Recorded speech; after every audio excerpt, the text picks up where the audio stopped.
Halo semuanya, selamat bertemu kembali kita. Seperti biasa kita akan membahas mengenai topik-topik berkaitan dengan manajemen, bisnis, dan juga kewirausahaan. Yang untuk video kali ini kita akan membahas mengenai salah satu unsur yang ada di dalam model bisnis Canvas, yaitu adalah key partnership. Nah, kenapa kita ngomongin tentang key partnership tadi? Karena kan ketika kita berbicara tentang berbisnis, pasti kita akan menjalin networking ataupun kerjasama dengan pihak lain. Karena apa? Karena kan kita ketika berwirausaha itu tuh meng-create something yang kita tawarkan kepada konsumen yang bagaimanapun dalam menciptakan sesuatu itu kita sebagai wirausahawan pasti membutuhkan bantuan dari orang lain untuk menghasilkan suatu produk yang kemudian ditawarkan kepada masyarakat ataupun konsumen. Nah, oleh sebab itu kita akan membahas itu tuh terkait key partnership. Dan key partnership itu salah satu elemen yang paling penting ya. Misalnya salah satu contohnya salah satu partnership yang cukup berperan penting adalah pemasok. Kenapa? Karena kan ketika kita berwirausaha itu entah mau wirausaha, apalagi wirausahanya output produknya adalah sesuatu yang berwujud ya. Jadi kita pasti bekerja sama dengan pemasok, membeli dari pemasok, entah itu bahan ataupun sudah barang jadi. Kalau barang jadi berarti langsung kita jual kembali, tapi kalau masih dalam bentuk bahan kemudian akan kita olah, kita tambahkan value-nya, kemudian baru kita jualkan. Nah, tentunya tanpa adanya pemasok yang baik ini, jalannya kegiatan aktivitas bisnis kita akan menjadi terhambat. Nah, salah satu poin yang coba saya sampaikan di video ini adalah kita akan mencoba membahas dari penelitiannya Laura Spencer di tahun 2014. Dia meneliti ada nggak sih dalam mengambil keputusan untuk memilih seorang supplier itu tuh ada kriterianya tertentu atau enggak.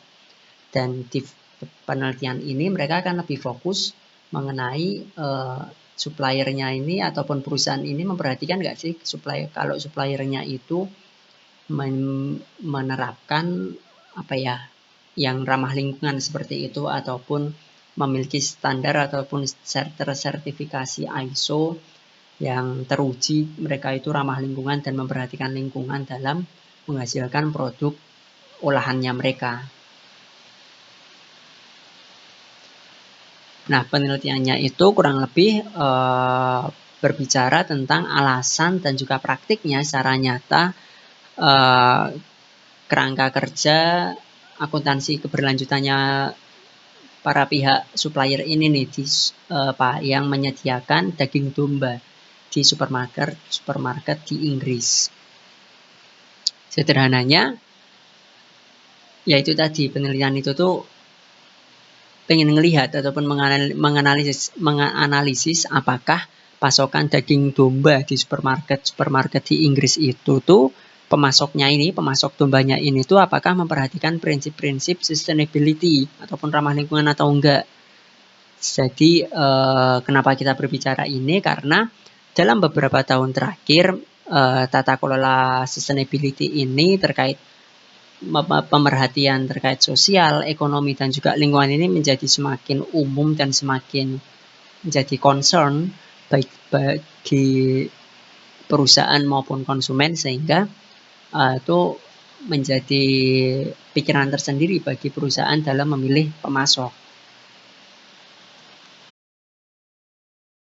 Nah, terus intinya apa yang dibicarakan dari penelitian itu? Hasilnya, temuannya, ternyata teman-teman sekalian sambil baca ya takutnya salah. Hasil dari penelitiannya si Laura Spencer itu menunjukkan dari sudut pandang supermarket, yang pertama adalah pentingnya perspektif komersial yang diwujudkan dalam keunggulan kelompok pelanggan. Yang itu tuh tidak dapat diremehkan, artinya para pelanggan supermarket di Inggris ini itu tuh sudah peduli terhadap ini tuh daging dombanya itu apakah dari supplier yang ramah lingkungan atau tidak, memperhatikan pelestarian lingkungannya atau tidak. Nah, artinya apa? Artinya kemudian perusahaan itu akan memperhatikan pentingnya sustainability demi meningkatkan nilai mereka di mata konsumen. Jadi supaya si konsumen ini lebih yakin ketika membeli produk-produk khususnya daging domba yang dijual di supermarket di Inggris. Nah, tapi kendala dari si supermarket Inggris ini adalah supermarketnya ini kesulitan untuk memberikan penyuluhan ataupun standar-standar ke para petani domba, peternak ya tepatnya ya, karena biasanya mereka itu berkomunikasinya tidak dengan si peternak dombanya secara langsung, tetapi dengan istilah di penelitian ini adalah meat processor, atau mungkin sederhananya hampir sama kayak tengkulak gitu ya. Jadi ada yang mengumpulkan daging dari berbagai macam peternak.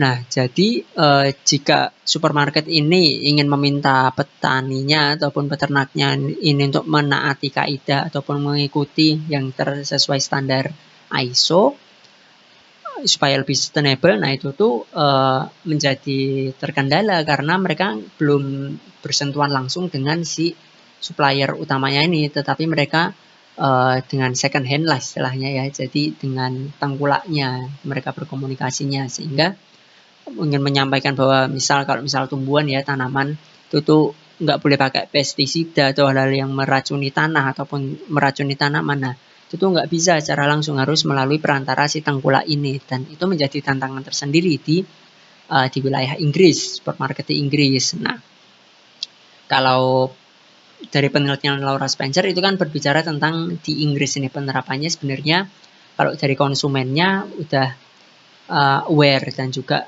kenapa aware ataupun apa yang menyebabkan aware, kemudian si supermarket ini menjadi menunjukkan bahwa penting ini untuk memberikan nilai bahwa mereka itu harus memiliki supplier yang tersertifikasi lingkungannya ataupun memiliki kepedulian lingkungannya supaya memberikan nilai tambah kepada para konsumen.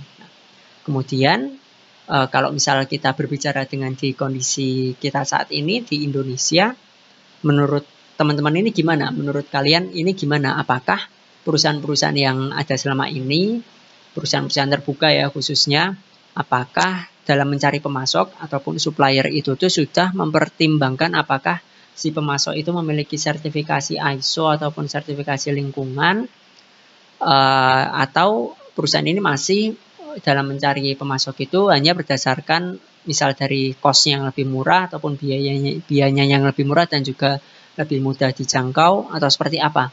Dan kira-kira bisa nggak ya kalau perusahaan di Indonesia ini dalam mencari pemasok itu lebih memprioritaskan pemasok-pemasok yang memperhatikan kaidah-kaidah lingkungan. Nah, menurut kalian gimana nih pendapatnya? Silahkan didiskusikan, dan kita akan berjumpa lagi di video yang lain. See you.